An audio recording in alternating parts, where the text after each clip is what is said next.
కృపా మహాభాగ్యమును బట్టి దేవదేవునికి వందనాలు స్తోత్రాలు. అయితే రోమిలకు రాసిన పత్రిక 1వ అధ్యాయము 1 నుంచి మనము చూసుకుందాం. మొత్తం సౌండ్ మొత్తం యేసుక్రీస్తు దాసుడును అపోస్తలుడుగా నుండుటకు పిలువబడిన వాడును దేవుని సువార్త నిమిత్తమును ప్రత్యక్షింపబడిన వాడునైనా పౌలు రోమాలో ఉన్న దేవుని ప్రియులందరికీ అనగా పరిశుద్ధులుగా ఉండుటకు పిలువబడిన వారందరికీ శుభమని చెప్పి వ్రాయినది. మన తండ్రి అయిన దేవుని నుండి ప్రభు అయిన యేసుక్రీస్తు నుండి కృప సమాధానములు మీకు కలుగును గాక. దేవుడు తన కుమారుడు మన ప్రభు అయిన యేసుక్రీస్తు విషయమైన ఆ సువార్తను పరిశుద్ధ లేఖనముల యందు తన ప్రవక్తల ద్వారా ముందుగా వాగ్దానము చేసెను. యేసుక్రీస్తు శరీరమును బట్టి దావీదు సంతానముగాను మృతులలో నుండి పునరుత్థానుడైనందున పరిశుద్ధమైన ఆత్మను బట్టి దేవుని కుమారుడుగాను ప్రభావముతో నిరూపింపబడెను. ఈయన నామము నిమిత్తము సమస్త జనులు విశ్వాసము విధేయులను ఈయన ద్వారా మేము కృపను అపోస్తలత్వమును పొందితిమి. మీరును వారితో ఉన్నవారై యేసుక్రీస్తుగా ఉండుటకు పిలువబడి ఉన్నారు. హల్లెలూయా. ఇటు వాక్యము మన వినికిడిలో దీవించబడాలి. ఇక్కడ చెప్పినట్లయితే యేసుక్రీస్తు ఆయన లేఖనముల ప్రకారం అండి. ఎట్లా అండి? లేఖనముల ప్రకారం అంటే లేఖనము ఎలాగైతే చెప్పిందో ఆయన లేఖనముల ప్రకారమే పునరుత్థానుడైనాడు, లేఖనముల ప్రకారమే లేపబడ్డాడు. అయితే అపోస్తులైన పౌలు గారు ఈ పత్రిక వ్రాస్తూ నేను కూడా యేసుక్రీస్తు దాసుడను అపోస్తులుగా పిలువబడిన వాడను దేవుని సువార్త నిమిత్తము ప్రత్యేకింపబడిన పౌలు రోమాలోనున్న ప్రియులందరికీ పరిశుద్ధులకు ఈ మాట వ్రాస్తున్నాడు. నిజంగా మనము ఈ యొక్క మాటను విన్నప్పుడు అపోస్తుడైన పౌలు ఆయన సంఘాన్ని హింసించిన వాడు, సంఘాన్ని దూషించిన వాడు. ఎక్కడైతే ఎవరైతే యేసుప్రభు నామమున ప్రార్థన జరుగుతుందో అక్కడికి వెళ్ళి కత్తితో పొడిచి చంపేసేవాడు.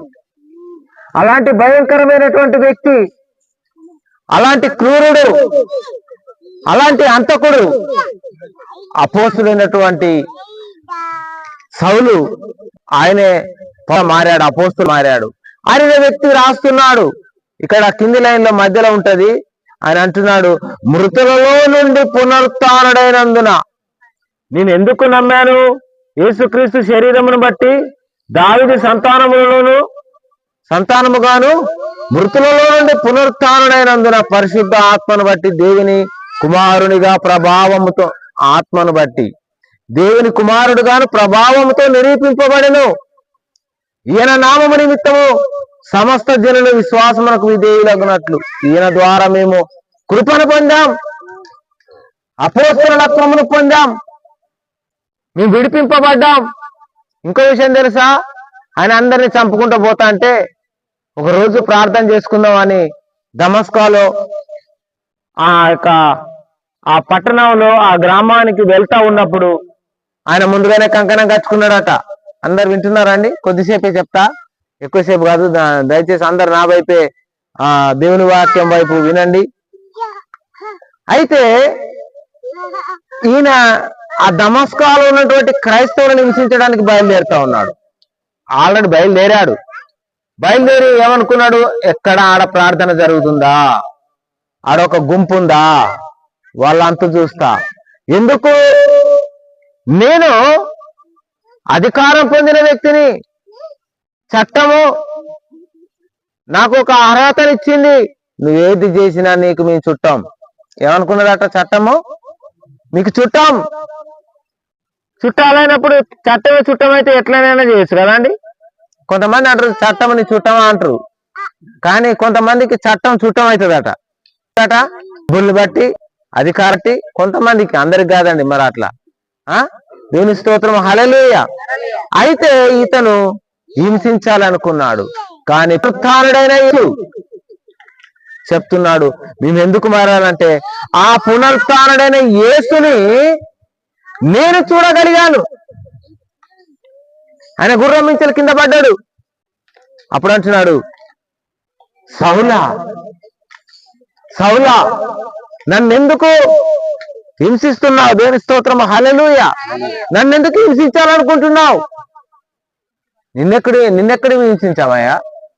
నిన్నెక్కడ మేము ఇబ్బంది పెట్టామయ్యా అంటే, నన్ను నమ్మిన బిడ్డలని మీరు ఏ మాటలు అన్నారు? నన్ను నమ్మిన బిడ్డలని మీరు ఎంత కొట్టారు? నన్ను నమ్మిన వారిని మీరు ఎంతగా హింసించారు? అందుకనే ఆ పునరుత్థానుడైన యేసు వారికి కనపడి, నీవు ఎవడవు అని అడుగుతాడే. అసలు నువ్వెవరు?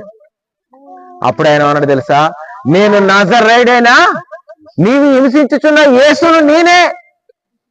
నువ్వెవరినైతే హింసిస్తానో, అంతకుముందు అంటే యేసు ప్రభు ఉన్నాడు కాబట్టి యేసు ప్రభుని హింసించినా, యేసు ప్రభుని ఎన్ని మాటలు అన్నా, యేసు ప్రభుని సమాధి చేసినా, యేసు ప్రభుని సిలువలో వేసినా, కొట్టినా, నిందల పాలు చేసిన. నిందలు అంటే ఏంది? చెయ్యని పని మీదే వేయడం నిందలు. మనం అంటాం చూసినాం, నిందలు అంటాం కదా. నన్నంతా నిందల పాలు చేస్తాలని అంటాం. అంతేనా? అంటారా లేదండి? నిందల పాలై నిత్య నిబంధన నీతో చేసిన దానియేలు నిందల పాలయ్యండు. యేసు ప్రభుని నిందలు అంటే లేనిది పుట్టించడం, నింద అంటే లేనిది కల్పించడం, ఇవన్నీ జరిగినా గాని యేసు ప్రభు పునరుత్థానుడైనటువంటి ఆ శక్తిమంతుడు మళ్ళీ కనిపించాడు పౌలుకు. అప్పుడు పౌలు అంటున్నాడు, నేను అపోస్తలులకు పిలువబడిన వాడను, దేవుని సువార్త నిమిత్తం ఎక్కడ ప్రత్యేకింపబడ్డాడండి? నిజంగా చెప్పండి. ఆయన కొడటానికే కదా వచ్చింది గుర్రం మీద, అందరినీ హింసించడానికే కదా సౌలు వచ్చింది. ఆయనంత క్రూరుడు ఆ దేశంలో, ఆ పట్టణంలో లేడు మరొకరు. కానీ ఆయన ఏమంటాడు తెలుసా, నేను పిలువబడిన వాడను. చూసారా, మన అందరము ఈరోజు ఈ యొక్క చోటులో మనం కూర్చున్నామంటే, మనం ఇక్కడ ఉన్నామంటే పిలువబడిన వారము. దేవునికి స్తోత్రం, హల్లెలూయా. ఇట్లారు ఒకసారి వాళ్ళందరూ తలకాయలో పడతారు, చేత మోకాలలో పడతాయి. దేవుని స్తోత్రం, హల్లెలూయా. ఏందట? పిలువబడిన వారం అనండి. నేను పిలువబడిన వాడను, పిలువబడిన దానను అనండి. సమక్క అను, నేను పిలువబడిన దానను. నేను యేసు ప్రభు నన్ను పిలుచుకున్నాడు, యేసు ప్రభు నన్ను ఎన్నుకున్నాడు, యేసు ప్రభు నన్ను కొనుక్కున్నాడు. ఏమిచ్చుకున్నాడమ్మా? తన రక్తం ఇచ్చి, తన స్వరక్తం ఇచ్చి ఆయన కొన్నాడు నిన్ను. దేవుని స్తోత్రం, హల్లెలూయా. నువ్వు మామూలు వ్యక్తి కాదు, వెల ఇచ్చుకున్నాడు, రక్తాన్ని దారపోసుకున్నాడు, నిన్ను కొనుక్కున్నాడు. మనల్ని అందరిని ఏం చేశాడట? ఆయన కొన్నాడు. మరి ఇంకొక వాక్యం అపోస్తల కార్యము 5వ అధ్యాయము, మనం ఇక్కడ 5వ అధ్యాయంలోనికి వెళ్దాము. అపోస్తల కార్యములు 5వ అధ్యాయం 29వ వచనంలో ఇక్కడ మనం 29 నుంచి చదువుకుందాము. అక్కడనేమో అపోస్తుడైన పౌలు పునరుత్థానం గురించి చెప్పాడు. ఇక్కడ ఆయన శిష్యుడైన పేతురు అంటున్నాడండి. ఎవరట? పేతురు. దేవుని స్తోత్రం, హల్లెలూయా. ఆయన ఏమంటాడు? 5వ అధ్యాయము అపోస్తుల కార్యములు 5వ అధ్యాయము 29వ వచనం. అపోస్తుల కార్యములు 5వ అధ్యాయము 29వ వచనం. అందుకు పేతురును అపోస్తలులను మనుషులకు కాదు దేవునికే మేము లోబడవలను కదా, మీరు మ్రానును వ్రేలాడ వేసి సంహరించిన యేసును మన పితరుల దేవుడు. హల్లెలూయా.